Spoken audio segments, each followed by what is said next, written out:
let's be clear, bail repeal, not some half measure. Police, prosecutors, and politicians were the first to pack this stairwell in the state capitol Tuesday, angry with the state's bail reform. Right now, we're handcuffed. Within hours, the same stairwell filled with proponents of bail reform. The bail laws are going nowhere. And I tell you right now, we are coming for much, much more. Since January 1st, defendants of misdemeanors and some felonies are released from custody without having to post cash bail. It's intended to lower the number of people sitting in jail awaiting trial because they can't afford bail. Only a month in, already some elected officials are saying it's wreaking havoc on public safety.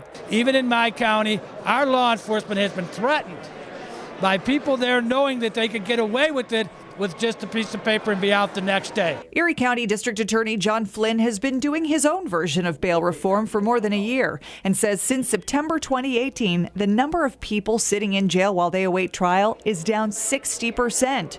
But until January, his attorneys have been able to pick and choose who should be ordered to pay cash bail. For example, people charged with felonies. I believe that if you know that you're facing that amount of jail time and you know you're facing that amount, that serious charge, that you're potentially a flight risk. And that's got to be factored in by a judge.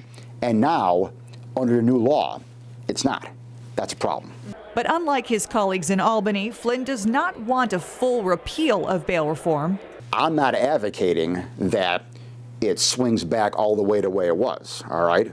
I'm just advocating that it just needs to swing a little bit more. Meanwhile, advocates are pointing out that bail was only ever intended to make sure defendants showed up to their next court date. As the saying goes, innocent until proven guilty. If you think that how we're going to get public safety is literally by removing people from society, then, you're probably not fit to lead. It makes no sense. Justice reform advocates say factoring in public safety assessments will result in the same jail overcrowding bail reform meant to fix.